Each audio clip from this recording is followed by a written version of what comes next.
네, 오늘은 이제 뭐 어떤 구조 이런 것들에 대해서 얘기를 할 건데요. 원래는 그냥 이거는 그냥 읽어보시고 넘어가자라고 넘어가도 되지 않을까라고 생각을 했었어요. 근데 이왕 하는 김에 마저 하는 걸로 했습니다. 해볼까요?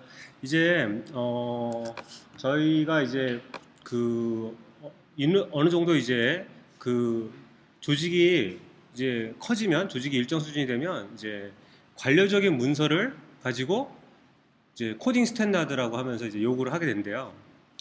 근데 이제 코딩 스탠다드에 대해서 이분의 의견은 필요한 거다. 근데 별도의 문서는 좀 아닌 것 같다. 라는 얘기예요. 코딩 스탠다드는 코드 내에서 명확하게 보여줘야 되는 거지 그게 별도의 문서는 아닌 것 같다. 코드가 코딩 스탠다드여야 된다. 만약에 코드 외에 별도의 문서로 작성된 코딩 스탠다드를 요구한다는 것은 코드가 코딩 스탠다드의 이해로 적합하지 않다라는 걸 의미하는 거다. 그러니까 코드가 잘 돼 있으면 이제 그런 게 필요 없다는 거죠.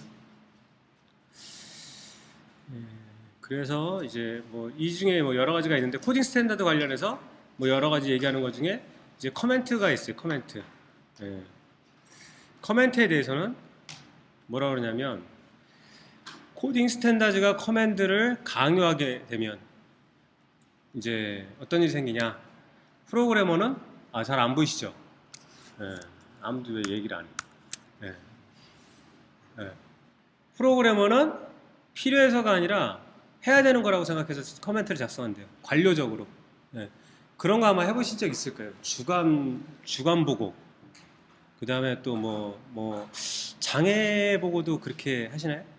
뭐 이런 것들 보면은 이제 약간은 진짜 실용적이지 못하고 약간은 그 어떤 해야 되니까 하는 형식을 따르는 그런 일이 좀 있을 거예요. 근데 이제 커멘트가 그렇다는 거죠.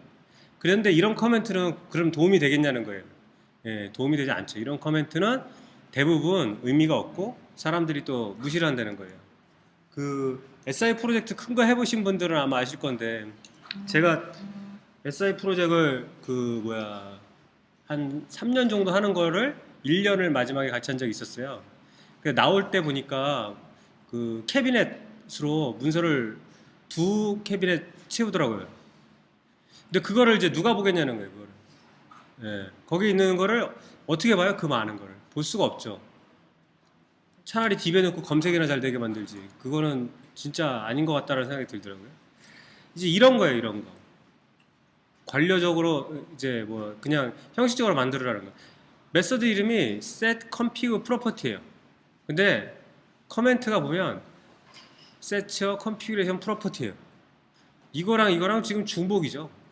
의미가 없어요. 여기 키하고 밸류가 있어요. 근데 이 키하고 밸류가 프로퍼티의 키랑 밸류라는 걸 모르는 사람은 없을 거예요. 근데 여기다 또 그걸 써놨어요, 이렇게. 이런 거는 도움이 되는 커멘트가 아니라는 거예요. 이런 걸 보면 이제 그 양치기 소년이 생각나죠. 자꾸 이제 그런 얘기를 하면 그 다음에는 여기에 진짜 중요한 내용이 들어있는데도 또 뭐 이 메서드 이름에 대한 설명이겠지라고 아예 안 봐요, 사람들이. 이제 그런 경우에 가치가 없는 거를 떠나서 이제 뭐 더 나쁘게 작용하는 일이 생기겠죠. 그래서 커멘트는 아주 드물게 작성돼야 된다. 특별한 경우에만 드물게 작성돼야 되고 프로그래머의 의도를 위해서 반드시 필요할 때만. 원래 프로그래머의 의도는 이름으로 변수의 이름, 함수의 이름, 클래스의 이름, 메서드의 이름 뭐 이런 걸로 잘 드러나야 되는데 그런 걸로 안 되는 특별한 경우에만 인텐트를 나타내기 위해서 커멘트가 있어야 된다. 그리고 이게 제일 중요한 것 같은데요. 커멘트를 읽는 모든 사람들이 감사하는 마음을 가질 수 있어야 된다는 거예요.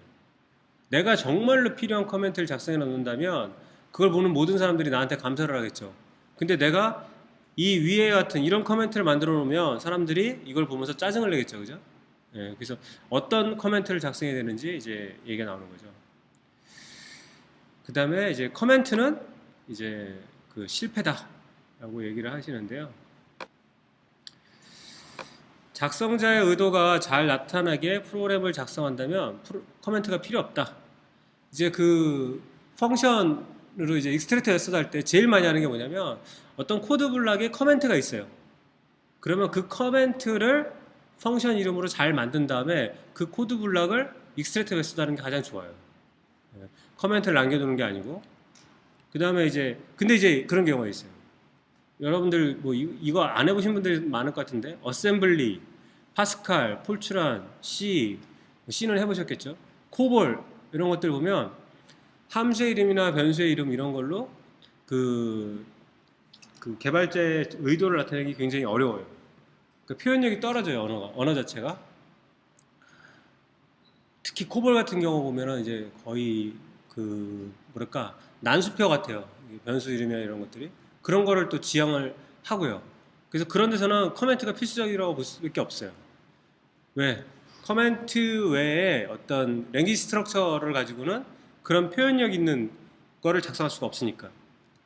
근데 루비, 자바, C샵 등은 표현력이 뛰어나다. 그러니까 충분히 이 정도의 언어를 사용했을 때는 커멘트 없이 작성이 가능하다라는 거죠. 특히 뭐 루비 같은 경우는 진짜 굉장히 이쁜 그 표현이 가능하죠, 그죠? 자바에 비해서도 훨씬 더 이쁜 표현이 가능하고 또 오브젝티브 C나 스몰톡 같은 걸 봐도 굉장히 이쁜 표현이 가능해요. 예. 이제 그런 것들 보면 그런 거를 많이 하던 분들이 이제 객체장에서 대가인 분들이 많거든요. 스몰톡 많이 하신 분들이 많아요, 보면. 스몰톡이라는 언어 자체가 오브젝티브 C랑 비슷해요. 이렇게 언어 자체가 굉장히 표현력이 뛰어나요. 예, 그래서 그분들은 당연히 이제 커멘트에 대해서 부정적인 생각을 가지고 계시는 거죠. 그리고 이제 커멘트는 대부분 당신의 코드가 충분히 잘 표현되고 있지 못하다라는 걸 나타내는 실패의 상징이다 라고 얘기를 하고 있어요. 너무 심한 거 아니냐라고 생각할 수 있지만 근데 우리가 만드는 코드는 대부분 커멘트를 제거할 수 있다고 생각이 돼요. 근데 이제 이런 경우가 있어요. 꼭 커멘트를 작성해야만 하는 경우 이런 거 같은 경우는 지금 아파치 소프트웨어 라이센스 뭐 관련된 얘기가 나오죠. 이런 리거란 문제들 법적인 문제를 나타내는 이런 것들 이런 거는 필요하죠. 이런 거를 코드로 표현할 방법은 없죠. 그 다음에 어떤 정보성인 그런 커멘트 예를 들어서 지금 정규식에 대해서 이걸 보면 이제 이해할 수 있을 거예요. 아 숫자가 0개 이상 오고 그 다음에 콜론이 오고 숫자가 0개 이상 오고 뭐 이런 식일 거예요. 근데 이렇게 하지 말고 그냥 이렇게 매칭되는 거야 라고 하면은 얘를 가지고 내가 정규식 파싱을 내가 안 해도 되겠죠, 그죠? 예. 정규식 파싱 하는 것보다는 이렇게 커멘트를 하나 넣어주는 게 더 좋을 거다라는 거고요. 그 다음에 이런 거 이제 뭐 사실은 이런 거는 뭐 좀 더 다른 방법으로 분리를 해야 되는데 지금 유닛 테스트인데 정말로 큰 파일을 여는 거예요. 그래서 시간이 어마어마하게 걸리는 거예요. 그래서 여기다 뭐라 썼냐면 진짜 시간 죽이기 할 거 아니면 이거는 수행하지 말아라 뭐 이렇게 써놓은 거죠. 예. 그 다음에 투두 커멘트는 요런 형식으로 작성하죠. 투두 콜론 이렇게 보통 하죠. 그 다음에 뭐를 해놓으면 id에서 얘를 이렇게 모아서 보여주죠. 투두를. 그래서 내가 얘를 제거해야만 이게 여기서 사라지죠. 그래서 내가 뭔가를 코드에다가 해야 될 일들을 적어놓고 관리하고 싶어 라고 했을 때 투두는 굉장히 유리하죠. 왜냐하면 ID들이 이런 특별한 기능들을 제공을 해주니까. 그 다음에 이제 많이 나왔던 거 퍼블릭 API. 퍼블릭 API는 아무리 펑션 이름을 잘 적어놔도 그 사람들이 그거를 잘 이해할 거라고 기대할 수가 없어요. 잘 이해하는 분들도 있을 수 있고 안 그럴 수도 있어요. 그러니까 이런 경우는 약간 중복이 있더라도 말로 주저리 설명해 놓는 게 가장 좋아요. 그래서 지금 좋은 커멘트에 대해서 알아봤고요. 이제 배드 커멘트에 대해서 또 한번 볼까요?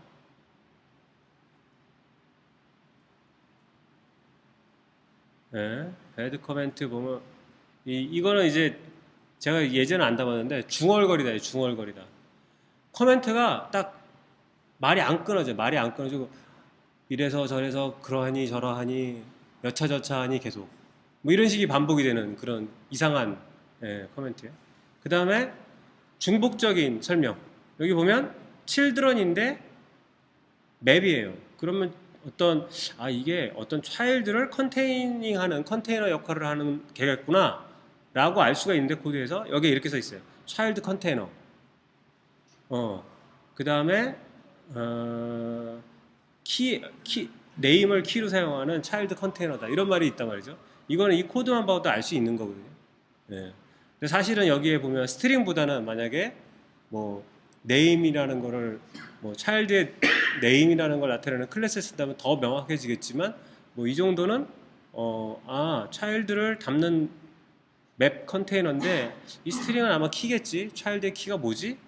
child의 키가 뭔지 알면 이 키가 뭐지? 건 그것까지는 알 수가 있을 거예요. 그 다음에 이런 거 mandated redundancy 이런 거죠. 여기서 제가 커멘트를 작성하려고 해요. 그럼 얘가 이렇게 그냥 만들어주죠. 이렇게 이런 것들 여기 보면 데이트 인인데 인풋 데이터라고 써줄 필요가 없잖아요. 그죠? 데이트 인이면 당연히 인풋 데이터겠죠. 아니면 아예 인풋 데이터라고 하던가 인풋 데이트라고 하던가. 그 다음에 스트링은 메서드 이름이 데이트 포맷이에요. 컨버트 데이트 포맷이에요. 그럼 포맷된 스트링을 넘길 거잖아요. 근데 이걸 또 여기다 이렇게 써놓을 필요는 없다는 거죠. 중복이라는 거죠. 그 다음에 저널 커멘트. 이거는 예를 들어서 바이너리 파일에 대해서 이런 저널 커멘트는 그것도 안 좋죠. 그것도 안 좋아요. 워드 문서 이런데 이렇게 누가 언제 만들었고 이거 쭉 써놓은 거 보셨죠? 그런 거 많이 보셨죠? 그런 거. 그 다음에 자바 코드에도 이렇게 돼 있는 게 옛날 코드에는 좀 있었어요.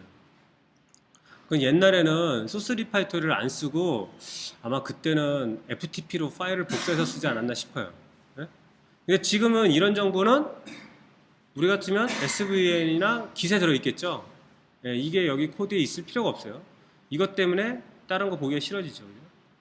그 다음에 절대 안 되는 커멘트 이런 거. 이게 디폴트 컨스트럭터인지 모르는 사람 없죠. 그죠? 이거 뭐라 이렇게 세 줄씩이나 써놔가지고 신경 쓰이게 만들까요? 그 다음에 이런 거 빅 배너 코멘트 이런 식의 코멘트 요즘은 이런 건 잘 못 봤어요. 근데 옛날 코드에는 이런 게 되게 많았어요. 잘 보이라고. 예. 근데 되게 짜증나죠. 그죠? 예. 이런 거가 있다면 SVN 로고나 이런 데다 커밋을 이쁘게 하는 게 훨씬 더 낫다. 예. 지금 오래된 코드를 가지고 계신 분들은 막 웃음이 나오시나 봐요. 그 다음에 이런 것도 있죠. 이거는 if의 끝이야, 이거는 포문장의 끝이야, 이거는 메소드의 끝이야 이렇게 표현해 주는 거예요. 이거는 노트패드로 작성할 땐 이런 게 필요해요. 근데 VI로만 작성해도 이게 필요 없죠. 여기서 가서 그 Shift % 누르면 얘랑 매칭돼서 보여주죠. 그죠? 예. ID는 덜라이 없죠. 이거를 이렇게 콜랩스를 할 수 있죠. 익스펜드 콜랩스를 할 수가 있죠. 그죠? 그래서 이게 어디의 끝인지 이런 거를 여기다 써놓을 필요가 없죠. 이걸 써놓으면 누군가 읽길 바라는 거잖아요. 이걸 읽으면서 감사해야 하지 않죠. 이거는 짜증이 나겠죠. 짜증이. 그 다음에 어트리뷰션 커멘트. 이거 되게 그렇죠. 내가 이거 만들었어 라고 내 이름을 넣어놓는 거죠. 이 코드를 나중에 유지보수할 사람이 총도 있고 미치고 주소도 알고 그러면 이제 되게 위험하겠죠. 그죠? 그게 아니라 별로 중요하지 않아요. 이런 거는. 또 이게 정말 중요하면 소스 리파이토리 로고에서 찾아보면 돼요. 누가 한 건지. 굳이 여기 코드에서 써놓을 필요가 없어요. 그 다음에 이제 자바덕을 이쁘게 만든다고 커멘트를 HTML 형식으로 작성하는 경우가 있어요. 그러면 자바덕은 이쁘게 나오는지 모르겠는데 디프를 보기가 굉장히 힘들어져요. 소스 디프를 보기가. 그래서 HTML 커멘트라는 거 좀 안 좋은 것 같다. 자바덕도 잘 안 보잖아요. 근데 소스 디프는 꽤 보거든요. 근데 그거 볼 때 불편하다는 거죠. 그 다음에 이거는 이제 로컬 인포메이션이 아닌 거에 대한 커멘트인 거예요. 얘는 지금 보면 set server port 그러면 서버의 포트를 여기 전달받은 아규먼트로 세팅을 하는 거예요. 근데 이 포트에 대한 정의는 이 메소드가 여기 있으면 저 위에 정의가 있겠죠. 그죠? 거기에 이 포트는 서버가 수행될 포트야 라고 커멘트가 있는 거는 맞는데 여기다가 그거에 대한 커멘트를 다는 거는 맞지 않다라는 거예요. 멀리 떨어진 코드에 대한 설명하는 커멘트는 이 커멘트랑 무관하게 이 위에 정의되어 있는 게 변경될 수가 있겠죠. 이걸 변경할 때 얘에 대한 커멘트가 다른 소스에 어디에 있는지 찾아보고 변경하는 사람 없을 거란 말이죠. 근데 그 코드 바로 위에 커멘트가 있다면 그 코드 변경할 때 커멘트도 같이 변경하겠죠. 그죠? 그러니까 같이 붙어 있어야 된다. 그러니까 이런 식의 커멘트를 작성하지 말아라. 커멘트를 작성해야 된다면 커멘트가 설명하는 코드와 밀접한 가까운 곳에 작성을 해라 라는 얘기가 있는 거고요. 그 다음에 이제 버티컬 포매팅이라고 하는데요. 이제 그 이런 공란이 있어요. 공란들이 있는데 이 공란들을 그냥 어떤 규칙을 안 가지고 공란을 사용하는 게 많죠. 저는 여지까지 뭐 이 뭐야 코드에 공란에 대한 규칙을 명확하게 써놓은 책은 그 클린 코드 그 책밖에 못 봤어요. 그러니까 다른 책들에 그런 게 잘 안 나오는 것 같아요. 근데 여기서 얘기할 때 메서드 사이 공란 처리하고 프라이빗 변수와 퍼블릭 변수 선언 사이 공란 처리하고 메서드 내에서 보면 변수 선언과 실행 부분 사이에서 공란 처리하고 if, while 등 이런 블락이 있으면 그 블락과 다른 코드 사이에 공란 처리해라 라고 하고 있어요. 이 예제를 보면 지금 변수 선언하는 게 있죠. 그러니까 공란을 하나 했어요. 실행을 하죠. 그 다음에 포 문장이 돌았잖아요. 포 문장 다음에 다시 이제 한 칸 띄고 그 다음에 얘가 변수 선언이잖아요. 다시 한 칸 띄고 그 다음에 if 문장이 돌았잖아요. 한 칸 띄고 그 다음에 이렇게 하라는 거죠. 이런 식으로. 그리고 이렇게 서로 관련된 것들을 버티컬하게 근접해야 한다. 버티컬한 거리가 그들 간의 관련성을 나타낸다. 이렇게 되어 있는데요. 제일 이런 규칙이 잘 맞아야 되는 게 버티컬한 위치를 잘 맞춰야 되는 게 만약에 여기가 HTTP 서버 리퀘스트랑 리스판스 쿠키 같은 걸 받아요. 그리고 거기서 어떤 리퀘스트에서 뭐 쿠키나 리퀘스트에서 뭐 값을 빼와요. 그 다음에 무슨 프로세싱을 해요. 그 다음에 리절트를 또 리스판스에다 만들어요. 이런 게 있는데 리퀘스트 리스판스 쿠키가 막 들락날락 아무 데서나 사용되고 있다고 봐보세요. 그러면은 걔를 나중에 이렇게 잘게 쪼개기가 굉장히 어려워요. 지금 여기에 만약에 리퀘스트 리스판스 쿠키가 있다면 쿠키와 리퀘스트를 사용을 해서 정보를 뽑아오는 로직하고 그걸 가공하는 로직하고 그 다음에 결과를 만들어서 리스판스에 박는 로직하고 이 세 가지 로직이 나눠져야 맞겠죠. 예. 코드 메서드가 세 개의 메서드로 나눠져야 맞을 거예요. 인풋을 파싱하는 부분, 처리하는 부분, 아웃풋을 만드는 부분 이렇게 나눠졌어야지 맞을 건데 그게 이렇게 한 메서드에 들어있는 걸 뭐 굉장히 많이 볼 수 있잖아요. 근데 그러다 하더라도 거기서 요런 순서대로만 그 변수들을 사용했다면 나중에 리팩토링하기가 굉장히 좋을 거예요. 근데 그게 아니고 여기서 리퀘스트 쓰고 여기서 쓰고 여기서 썼어.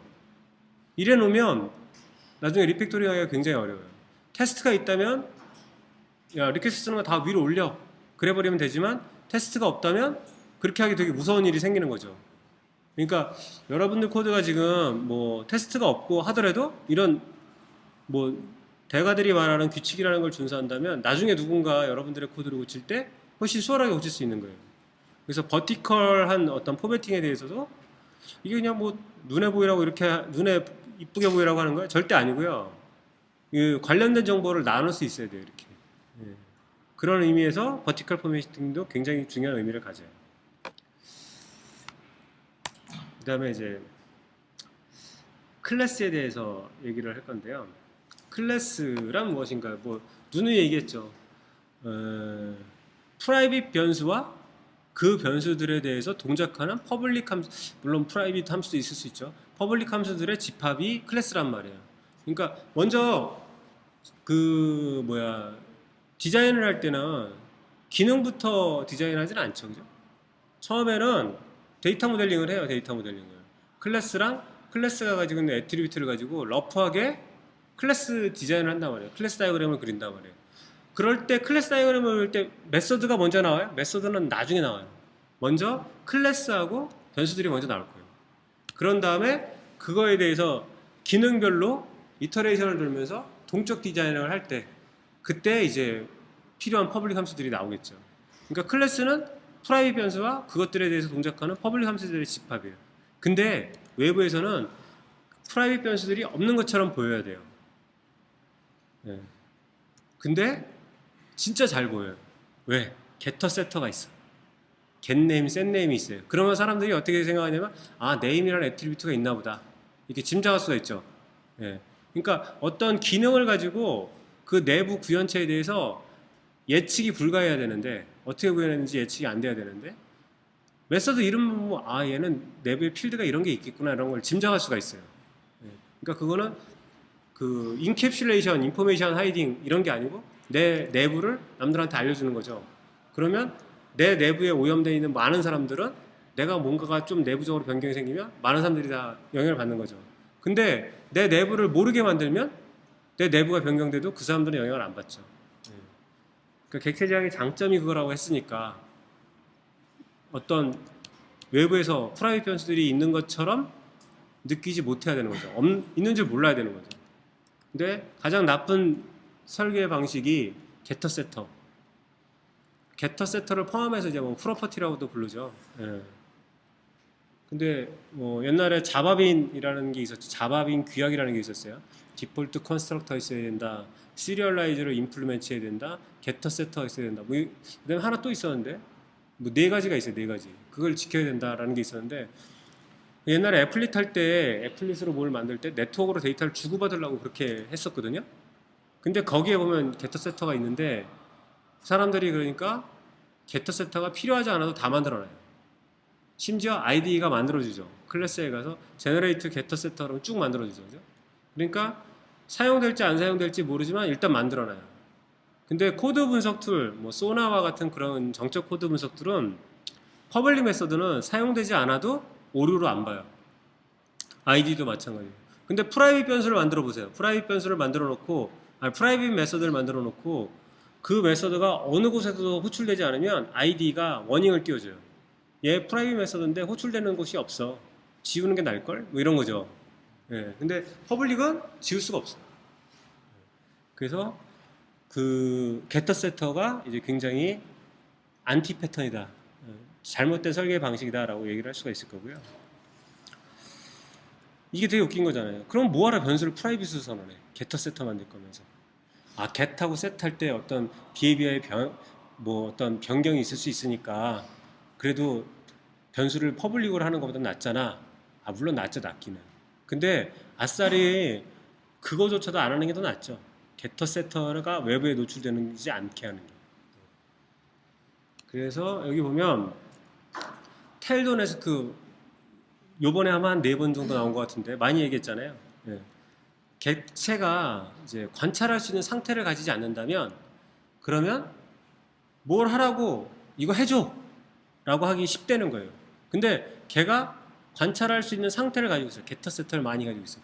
그러면 내가 생각을 하는 거죠. 아, 내가 이걸 겟 해서 내가 프로세싱한 때문에 쟤한테 세트하면 되겠구나 이렇게 생각할 수 있다는 거예요.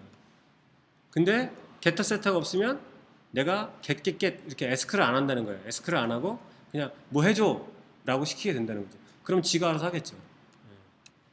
그 다음에 이런 규칙을 따르는 객체는 당연히 게터가 많지 않아요.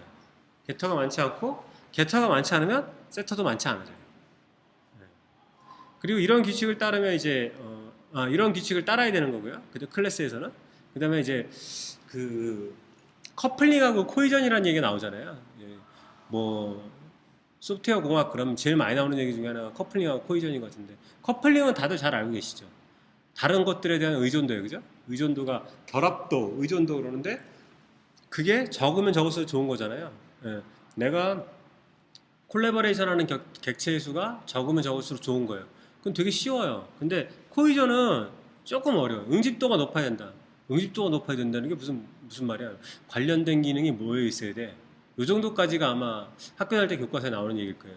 근데 실제로 여기서 보면 뭐냐면 이 메서드 1이라는 거는 지금 굉장히 코이시브한 메서드예요. 왜? 이 클래스의 변수가 2개밖에 없는데 이 메서드는 변수 2개를 다 사용해요. 네. 이 변수 2개 중에 한 개라도 변경이 있으면 얘는 영향을 받아요. 이런 애가 코이전이 높은 거예요. 또 이 경우는 이 클래스가 굉장히 코이전이 높은 클래스예요. 왜냐하면 이 2개의 메서드가 둘 다 이 2개의 변수를 사용해요. 그래서 얘들의 변경은 모든 얘들에게 모두 전파가 돼요. 네. 근데 이제 게터 세터는 어떠냐면은 코이전이 굉장히 낮죠. 코이시브가 하지 않아요. 왜? 게터 세터는 변수 하나만 사용하죠. 그 클래스의 변수가 10개인데 게터 세터는 하나씩만 사용해요. 그러니까 코이전이 굉장히 낮을 수밖에 없어요. 그러면 이제 게터 세터가 없어야만 하나. 근데 없을 수는 없어요. 왜냐면 객체의 상태를 나중에 최종적으로 화면에 뿌려서 사용자한테 보여줘야 되잖아요. 그죠? 사용자의 요청을 받아서 어쨌거나 셋을 해야 돼요. 근데 안 쓸 수는 없지만 최소화해야 된다는 거예요. 그래야 코이전을 높일 수 있다는 거예요. 그리고 gett를 쓸 때 뭐 name이라는 게 있으면 그냥 getName 하지 말라는 거예요. 추상화를 통해서 제공하라. 거예요. 요거 이제 예제로 살펴볼게요. 여기 보면 이제 car라는 클래스가 있어요. car라는 클래스에 gallons of gas, 그래서 가솔린이 몇 갤런 지금 들어있나 라는 걸 나타내는 애트리뷰트가 있어요. 이 애트리뷰트를 외부에 노출할 때 어떻게 할 거냐는 거예요. get 뭐라고 할 거냐. 아주 기계적으로 get gallons of gas라고 할 거란 말이죠. 예. 이런 경우에 get gallons of gas라는 이름은 너무 구현 내용을 드러낸다. 무슨 말이냐면 이 클래스의 사용자들은 아까 제가 말씀드린 대로 gallons of gas라는 변수가 있다는 것을 쉽게 추론할 수가 있는 거죠. 그러니까 내부를 너무 많이 드러내고 있는 거예요. 또 얘를 상속받아서 디젤카라는 걸 만들었어요. 디젤카는 이저카잖아요. 그죠? 이저 관계가 존재하잖아요. 근데 디젤카의 get gallons of gas가 말이 되냐는 거예요. 디젤카는 가솔린을 사용하지 않죠. 디젤을 사용하잖아요. 말이 안 되잖아요. 그렇죠? 네. 그래서 어떻게 되냐? 앱스트랙션을 통해서 게터를 외부에 노출을 하더라도 앱스트랙션을 통해서 제공해야 된다라는 거예요. 그래서 여기서 보면 get percent fuel remaining, 그래서 남아있는 연료를 얼마니를 반환하는 메소드를 추가한단 말이에요. 그러면 디젤 카든, 일렉트릭 카든, 아니면 뉴클리어 카든 상관없이 얘를 쓸 수가 있는 거죠. 네. 이렇게 추상을 통해서 제공을 해야 된다. 자, 요렇게 되면 앞서 얘기했던 이제 폴리모피즘이 이제 연상이 될 수가 있어요. 폴리모피즘. 이 애한테 다형성이잖아요. 폴리모피즘이. 얘가 실제로 칸지, 디젤칸지, 일렉트릭칸지, 뉴클리어칸지 모르지만 얘한테 get percent fuel remaining을 하면 뭐 지가 알아서 하겠지. 남은 가솔린의 용량을 넘겨주던, 남은 디젤의 그 용량을 넘겨주던, 뭐 전기 용량을 넘겨주던 얘들이 알아서 하겠지. 이런 게 다형성이잖아요. 동일한 메시지에 대해서 다르게 지들이 알아서 동작하는 거, 이런 게 다형성이잖아요. 근데 이 다형성이라는 게 내부 변수를 감췄을 때 생겨날 수 있는 이점이라는 거예요. 내부 변수를 다 외부로 노출했을 때는 이런 다형성을 얻을 수가 없어서 어떻게 되냐면 여기에 만약에 get percent fuel remaining 안 하고 get 뭐 gallons of gas, get gallons of diesel, get 뭐 전기는 뭐라 그러나요? 제가 뭐라고 만약 했다면 어떻게 될까요? car라는 객체를 받아서 항상 서브 타이핑을 해야 될 거예요. 타입 캐스팅을. 디젤이면 디젤로 타입 캐스팅을 한 다음에 get gallons of diesel 이렇게 콜할 거고, 가솔린이면 get gallons of gasoline 이렇게 콜을 할 거란 말이죠. 예. 근데 그런 상세를 이런 추상을 통해서 제공을 하면 그런 타입 캐스팅이 필요 없죠. 그냥 얘가 뭐든지 간에, 얘가 어떤 구현체든지 간에 나는 던지면 얘들이 알아서 동작하는 거죠. 예. 그러니까 상세 노출을 덜 노출했을 때 폴리모픽한 클래스를 활용할 수 있는 기회가 늘어난다. 폴리모픽한 거를 할 수 있는 기회가 생긴다라는 거죠. 자, 그러면 이제 카 드라이버라고 해서 이런 카에 대한 어떤 클라이언트가 있다고 봐봐요. 이러면 이 상황에서 얘는 이 카를 보고 있는데 이 카는 실제로는 이거일 수도 있고 이거일 수도 있고 이거일 수도 있고 이거일 수도 있죠. 그죠? 바꿔칠 수 있죠. 이런 폴리모피즘이 플러그인 스트럭처, 그러니까 이 플러그인이라는 게 이거잖아요. 얘를 바라보고 있는데 얘 외에 다른 걸로 껴넣을 수 있는 그런 구조. 네. 그런 구조. 그러니까 계속 타입이 증가했다고 그랬을 때 얘는 아무런 변경 없이 타입만 하나 추가하고 그 타입을 사용하도록만 누군가 껴주면, 그러니까 뭐 스프링 컨테이너 같은 애가 얘한테 얘 말고 다른 애 새로 만든 애 써 라고 껴주면 그거에 맞게 얘는 아무런 로직 변경 없이 돌아갈 수 있는 그런 플러그인 스트럭처가 된다는 거예요. 그리고 또 하나가 뭐냐면 이런 플러그인 스트럭처, 이런 구조가 돼야 폴리모픽한 구조가 되어야 독립적인 배포가 가능해요. 얘는 이 추상 클래스에만 의존을 하고 있기 때문에 여기에 새로운 타입이 추가됐다 그래서 얘가 다시 컴파일 되거나 아니면 얘의 어떤 변경이 있다 그래서 얘가 다시 컴파일 될 이유가 없는 거죠. 그래서 독립적인 배포라고 하면 뭐 한두 번 말씀드린 것 같은데, 독립적인 배포는 배포를 점 클래스 단위로 하겠다 그런 얘기가 아니에요. 독립적인 배포가 가능하다는 얘기는 독립적인 컴파일이 가능한 거고, 독립적인 컴파일이 가능하다는 얘기는 독립적인 개발이 가능한 거예요. 이거를 개발하는 사람은 누가 이거를 개발하는 동안 기다리는 게 아니에요. 그죠? 이 사람하고 이 사람하고는 서로 상관없이 이 인터페이스를 보고 하는 거기 때문에 이 사람도 이 인터페이스 정석적이고 이 사람도 이 인터페이스 정석적인 거예요. 그래서 이 인터페이스만 유지되면 이 사람하고 이 사람은 다들 개별적으로 독립적으로 일할 수가 있는 거죠.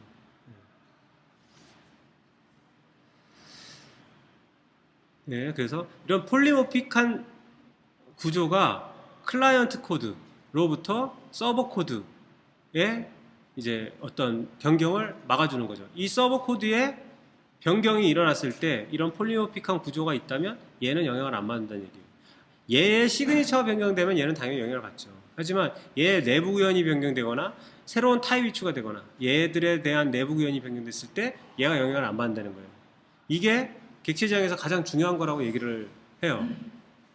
그 로버트 C 마틴이 얘기할 때 객체지향의 핵심은 IOC를 통해서 하이레벨 팔러시를 로우레벨 디테일로부터 보호하는 것 이렇게 했거든요. 요 한마디거든요. 뭐냐면 하이레벨 팔러시가 얘예요. 하이레벨 팔러시가 로우레벨 디테일에 의존하지 않죠. 지금 실제로 런타임 의존성은 만약에 디젤카가 뭐 메모리에서 인스턴시에이션 됐다면 이렇게 흘러갈 거예요. 런타임의 플로우는 이렇게 될 거란 말이에요. 하지만 소스코드의 의존성은 얘가 거꾸로 얘로 거꾸로 되고 있죠. 그러니까 인버전 오브 컨트롤이 일어났죠. 그죠? 네. 제어의 역전이 일어났단 말이에요. 제어의 역전이 일어나면 어떻게 되냐? 얘 하이 레벨 팔러시가 로우 레벨 디테일의 변경에 영향을 안 받는 거죠. 네. 그래야 유지보수 가능한 코드가 나오는 거다라고 얘기를 하고 있는 거죠. 굉장히 많이 이 IOC 뭐 DIP 얘기가 많이 나오거든요. 많이 나오는데 이거는 뭐 진짜로 내가 잘 이해가고 내 몸에서 나오기 전까지는 많이 들으셔야 될 것 같아요. 많이 보시고. 그다음에 클래스가 있는데 클래스에 반대되는 개념이 데이터 스트럭처라고 볼 수가 있어요. 클래스와 반대되는 개념이에요. 어떻게 반대되냐? 데이터 스트럭처는 퍼블릭 베리어블들이 있어요. 그 다음에 메서드가 없어요. 그 C 해보신 분들 알죠? 스트럭트라는 그 구조체가 있죠. 거기에 변수를 이렇게 그러니까 변수의 집합을 만들어 놓을 수가 있어요. 물론 C를 잘하거나 뭐 이런 사람들은 그 변수 중에 하나를 펑션에 대한 포인터로 쓸 수가 있어요. 그러면은 마치 C를 쓰면서 C++이나 자바를 쓰는 것처럼 객체지향적으로 할 수 있는 분들도 있어요. 근데 그거는 C가 그냥 관용도가 넓어서 그게 가능한 거지 C를 원래 그렇게 쓰지는 않죠. 그렇게 쓸 거면 C++이나 자바를 쓰는 게 맞죠. 그러니까 데이터 스트럭처는 원래 그냥 자료 구조는 그냥 변수만 있는 거예요. 변수의 집합. 그게 자료 구조인 거죠. 메서드는 없는 거예요. 클래스는 퍼블릭 변수가 아니고 프라이빗 변수가 있는 거고 퍼블릭 메서드가 있는 거예요. 그러니까 얘네 둘이 다르게 생겼죠. 그래서 좀 비교를 해보면 클래스는 프라이빗 변수들 플러스 이를 다루는 함수들의 집합인 거고 데이터 스트럭처는 퍼블릭 변수들만 있거나 여기에 게터 세터가 있는 경우가 있어요. 자바로 만들어 놓은 여러분 클래스들 중에 혹시 클래스가 아니고 데이터 스트럭처인 경우는 없었나 한번 생각을 해보세요. 게터 세터 빼고는 로직이 별로 없어. 걔는 클래스가 아니고 데이터 스트럭처인 거죠. 데이터 스트럭처는 뭐 문제가 있냐? 네. 아까 말한 대로 게터 세터는 코이전이 굉장히 낮아요. 근데 이 클래스는 일련의 변수들에 대해서 동작하는 메서드의 집합이기 때문에 일련의 변수들을 가지고 동작을 하잖아요. 그러니까 코이전이 굉장히 높을 수가 있어요. 그리고 구현을 감추고 추상화할 수가 있고 얘는 구현이 노출되죠. 구현이 없으니까 일단 구현이 없으니까 외부에서 구현을 해야 되니까 노출되겠죠. 뭐 잘해야 게터 세터인데 게터 세터는 내부를 그대로 노출하는 거랑 동일한 거고 그러니 클래스는 텔도 SQL 텔이 가능한 데 반해서 데이터 스트럭처는 텔은 불가하고 에스크만 가능한 거죠. 다 줘봐. 내가 변경한 다음에 도로 넣어줄게. 이것만 되는 거죠. 자, 폴리모픽하다면 클래스는 이렇게 인플로이라는 애한테 어떤 내가 행위를 요청할 때 프린트라는 행위를 요청하면 아월리 인플로인지 셀러리드 인플로인지에 따라서 적절하게 화면을 리포팅하는 걸 얘네들은 구성할 수가 있어요. 근데 데이터 스트럭처는 어떻게 돼요? 데이터 스트럭처는 이렇게 돼야 돼요. 얘가 이렇게 스트럭처가 있잖아요. 그러면 얘는 지금 아월리면 이렇게 케이스문을 써가지고 샐러리면 이렇게 할 거예요. 얘는 위에서는 그냥 뭐 네가 아월리인지 샐러리인지 모르겠지만 또 다른 어떤 놈인지 모르겠지만 그냥 프린트해 라고 하면 얘 관리는 끝난 거예요. 여기서 제일 중요한 거는 사실은 클라이언트가 제일 중요한 것 같거든요. 얘 변경이 안 일어나는 게 중요한 것 같아요. 근데 여기서는 보면 아월리일 땐 뭐하고 샐러리일 땐 뭐하고 지가 하고 있죠. 이렇게 얘한테 시키는 게 아니고 자기가 하고 있죠. 예. 그래서 어떤 일반적인 행위를 수행하라고 텔할 수가 없고 타입에 기반해서 메소드를 호출해야 되는 그런 상황이 생기고, 그러니 스위치 문장이나 if else를 많이 쓰게 돼요. 그래서 이제 스위치 문장을 보면 이 뒤에 혹시 데이터 스트럭처가 숨어 있는 건 아닌가. 스위치에 있는 이 로직은 얘에 들어가 있어야 되는데, 얘에 폴리모픽하게 들어가 있어야 되는데, 그게 아니고 얘에 그냥 데이터만 들어있고 얘에 있는 데이터를 내가 빼서 쓰는 거잖아요 지금. 그러니까 이런 스위치 문장을 보면 뭐가 잘못되고 있구나, 분명히 여기서는 폴리모픽한 클래스 구조가 나와야 되는데 라고 보는 게 대부분 맞는다고 봐요. 그리고 이제 데이터 스트럭처와 이제 클래스의 관계를 보면 데이터 스트럭처랑 스위치 문장과 연관된 거는 클래스랑 폴리모피즘이랑 연관된 거랑 같은 관계다라는 거예요. 그러니까 데이터 스트럭처는 이렇게 타입에 따라서 다른 기능을 수행하려면 스위치 문장을 써야만 하는 거고, 클래스는 타입에 따라서 다른 동작을 수행하려면 이렇게 폴리모픽하게 상속을 받아서 구현하면 돼요. 이 상속은 이네리트만 얘기하는 게 아니에요. 임플리멘테이션도 상속이에요. 그죠? 타입 상속이니까. 임플리멘테이션을 쓸 수도 있고 뭐 익스텐즈를 쓸 수도 있어요. 어쨌거나 상속을 통해서 클래스에서는 이제 해석 가능한 부분이라는 거죠.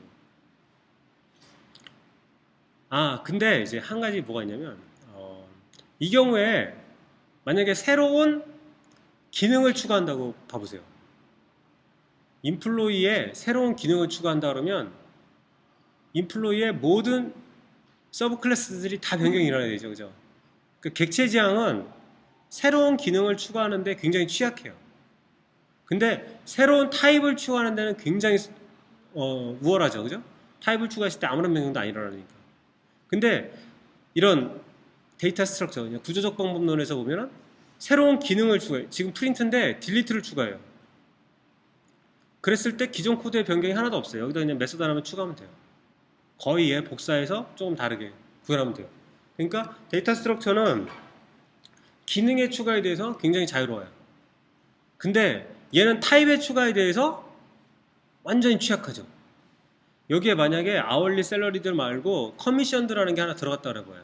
그러면 얘만 하는 게 아니고 기존에 있던 모든 메서드에 커미션드에 대한 처리가 들어가야 돼요. 근데 여기는 커미션드가 들어갔어. 커미션드 들어가면 걔만 들어가면 돼요. 아무도 영향을 안 받아요. 그러니까 객체 지향으로 하면 타입을 향후에 추가해 나갈 수 있는 방향으로 이제 준비를 하셔야 되는 거고, 뭐 구조적 방법론을 지금 쓰시는 데는 없겠죠. 만약에 쓰신다고 하면 걔는 타입은 절대 증가하지 말아야 되고 기능만 증가하게 진행을 하셔야 되는 거죠. 근데 객체장에서 기능이 증가할 때 나이스하게 해결하는 방법이 있어요.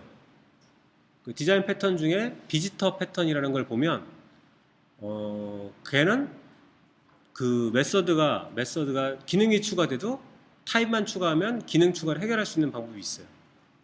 그래서 비지터를 그냥 막 쓰는 거는 좀 안 좋아요. 이렇게 비지터는 약간 복잡해요. 구조적으로. 비지터가 어려운 건 아니고 구조적으로 복잡해요.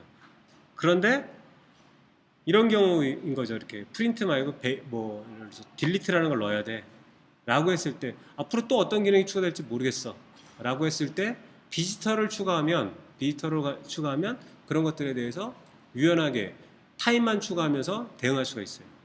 이거는 저희가 요번에 다루는 내용 중에는 아마 안 나올 거예요. 안 나올 거고, 정말 무슨 소리인지 모르겠는데 되게 궁금하다라고 하시면 오시면 제가 보여드릴게요. 그러면. 자, 여기까지 해서 데이터 스트럭처를 봤고요. 그 다음에 이제 바운더리라는 게 있는데요. 요 그림은 저번에 한번 봤어요. 이렇게 어플리케이션 파티션이라는 거랑 메인 파티션이라는 거로 나눠진다. 그래서 어플리케이션 파티션이라는 거는 비즈니스 로직하고 이렇게 변경이 가능한 인터페이스, 앱스트랙트 클래스 이런 것들에 대한 호출인 거고, 이것들에 대한 구현이 메인 파티션에 있는 거죠. 아까로 얘기 들면 얘는 인플로이인 거고 얘는 아울리 인플로이, 셀러리드 인플로이 이런 거인 거예요.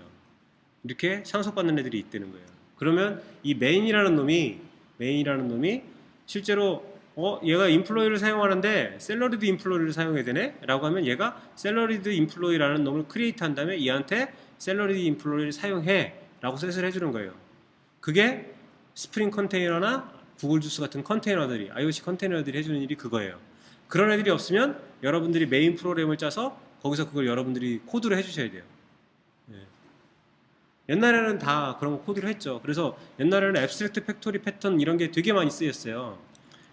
여러 가지 얘네들이 사용하는 다양한 객체들을 여기서 다 조립을 해서 걔들한테 셋을 해줬었거든요.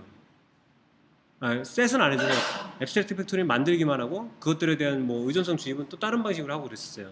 근데 스프링이 나오면서 이 부분이 이제 날아간 거죠. 날아가고 나는 그냥 이렇게 인터페이스에다 코딩을 하고 구현체만 제공하고 어떤 구현체를 써라라고 XML이나 어노테이션으로만 알려주면 스프링이 해주죠. 네. 그러니까 여기서 이 지저분한 쪽을 그쪽이 이제 해주는 거죠. 그럼 우리는 이런 구조로만 코딩하게 되면은 굉장히 많은 이점을 얻을 수가 있는 거죠. 네, 여기서 나오는 게 메인이 어플리케이션 파티션의 플러그인이다. 그러니까 메인이 어플리케이션 파티션에 이렇게 끼어 들어가시잖아요. 플러그인 되는 거죠. 네, 그런 구조인 거고요. 여기서 보면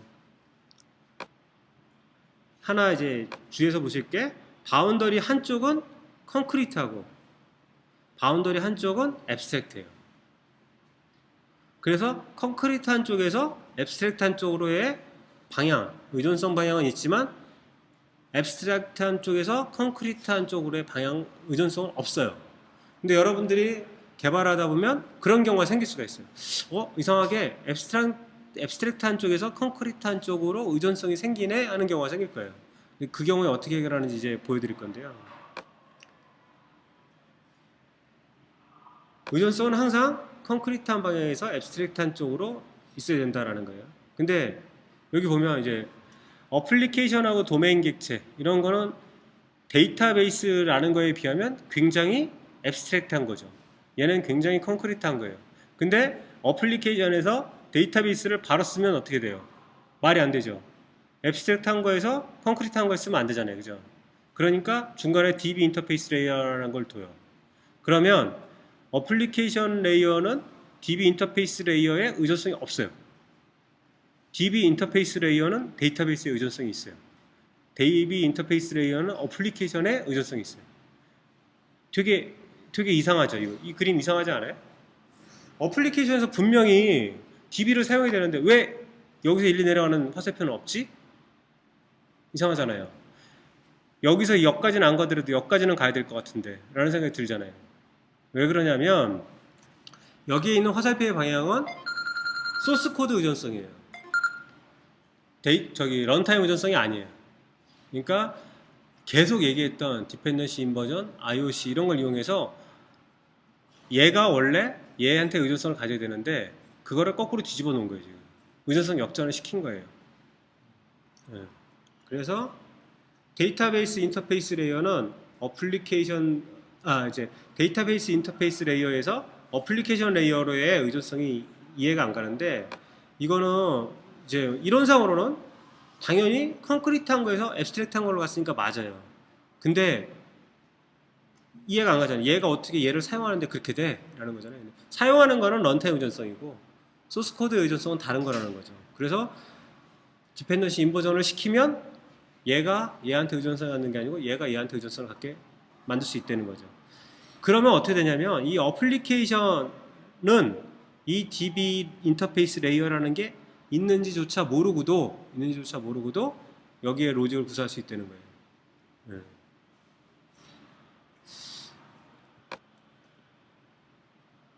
네.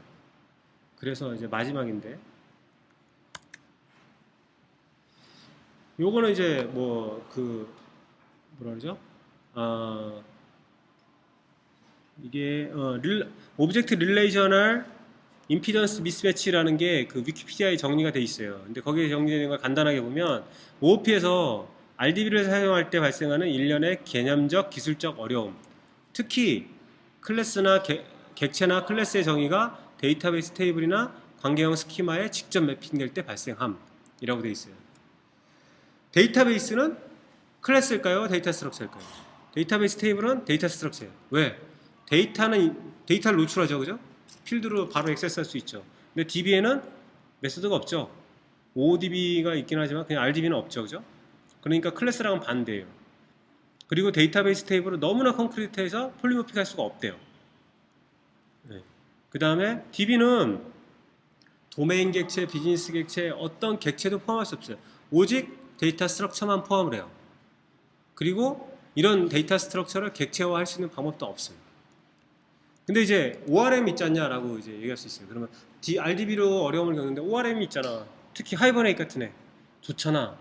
근데 하이버네이트도 이분은 이제 진정한 OR 매퍼는 아니다라고 얘기를 하시는 거예요. 왜? 데이터베이스 로우와 객체 간의 직접적 매핑이 없기 때문이다. 요 말이 좀 애매하죠. 네.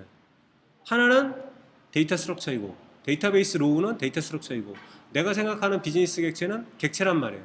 근데 ORM이 생성하는 객체는 객체가 아니에요. 객체가 아니고 걔도 데이터 스트럭처예요. 하이버네이시 만드는 거는 하이버네이시 그 게터 세터를 데이터베이스 필드를 읽어서 객체를 만들 때 그 객체의 메소드도 생성을 해주나요? 하이버네이시? 데이터베이스에 메소드가 없잖아요. 근데 어떻게 메소드가 있는 객체를 만들어요? 그냥 데이터만 있는 객체를 만드는 거예요. 그러니까 DB에 있는 데이터 스트럭처를 메모리의 데이터 스트럭처로 바꿔주는 역할을 하는 게 하이버네이시예요. 그러니까 하이버네이시 해준 거에다 뭔가 추가적인 이해를 해줘야만 그래야만 어플리케이션이나 도메인 객체들이 사용하는 그런 비즈니스 객체가 되는 거예요. 네. 여기서 이제 중요한 게 있죠. 이런 DB는 어플리케이션을 위해서 존재하지 않아요. 전체 엔터프라이즈, 기업 내의 모든 여러 가지 곳에 퍼져 있는 요구사항을 수용하기 위해서 존재해요. 예. 회원 DB나 뭐 예를 들어서 뭐 로그인 DB나 이런 게 있다고 치면 그것들이 과연 회원과 로그인을 위해서만 존재할까요? 아닐 거예요. 예를 들어서 뭐 카페나 메일에서 어떤 기능을 요구해. 그럼 그것들을 위해서 또 뭔가가 여기에 들어가야 될 거예요. 그죠? 예. 엔터프라이즈에는 여러 곳에서의 요구사항을 다 수용하게 돼 있어요. DB는. 그러니까 엔터프라이즈의 시큐리티, 그다음에 퍼포먼스 이런 것들을 위해서 설계가 된다는 거예요. 근데 이런 개별 앱들은 자기 자신만의 디자인 DB 스키마를 원해요. 근데 그게 불가능하죠. 예. 다른 애들도 다 써야 되니까. 그러니까 남들한테 맞추고 살아야 되는 거예요. 예. 근데 이런 것들을 객체를 통해서 날싸게 이제 뽑아낼 수 있다는 얘기를 하는 거예요. 자, 요 그림인데요. 요 그림 보면 어플리케이션 레이어에서는 데이터베이스 인터페이스 레이어를 몰라요. 왜? 여기서 지금 위에서 아래로 가는 화살표가 없잖아요. 그러니까 얘는 DB 인터페이스 레이어라는 게 있는지 몰라요. 그냥 포스라는 게 있는데 오더를 쓰고 오더는 커스텀을 쓰고 오더는 아이템을 써. 근데 얘는 오더 게이트웨이라는 걸 통해서 오더를 얻어와. 근데 어떻게 얻어오는지 나는 몰라. 얻어와. 난 그냥 걔 쓰기만 하면 돼. 근데 DB 인터페이스 레이어에서는 얘를 구현을 해요. 얘를 구현해서 이런 일련의 테이블들을 조작해서 얘가 필요한 객체를 만들어서 넘기는 일을 얘가 해요. 그러니까 런타임 의존성은 이렇게 있는 거예요. 하지만 소스 코드의 의존성은 이 위에는 있지만 이 밑으로 내려오지 않죠. 이 위로 올라가고 있죠. 이렇게. 예. 그래서 이 의존성이 역전이 돼갖고 이 어플리케이션 레이어는 DB 인터페이스 레이어의 존재조차도 모르는 그런 일이 생기는 거죠. 근데 이게 DB 말고 나머지 것들도 마찬가지라는 거예요. 뷰. 그러니까 웹 어플리케이션 만들면 컨트롤러가 있고 그 다음에 뷰가 있죠. 그죠? 이런 애들도 여기서 어플리케이션 레이어로는 올 수 있지만 여기서 일리는 안 간다는 거예요. 어플리케이션에서 뷰로는 안 가요. 그래서 이거는 그래도 많이 지켜지고 있어요. 그죠? 뷰가 어플리케이션이 뷰를 있는 걸 알고 코딩하는 경우는 뭐 흔하게 볼 수 있는 경우는 아니에요. DB는 굉장히 흔하게 그런 게 보이지만 여기서도 마찬가지로 뷰에서 어플리케이션으로 화살표만 있지 여기서 일리는 없는 거예요. 만약에 있으면 어떻게 되냐면 이렇게 중간에 게이트웨이 같은 걸 둬가지고 의존성을 역전시켜야만 하는 거죠. 예, 요까지가 오늘 내용이고요. 예, 그다음에 궁금하신 거 있으면 이제 물어보시면 예, 답변을 해드리도록 하겠습니다. 수고하셨습니다.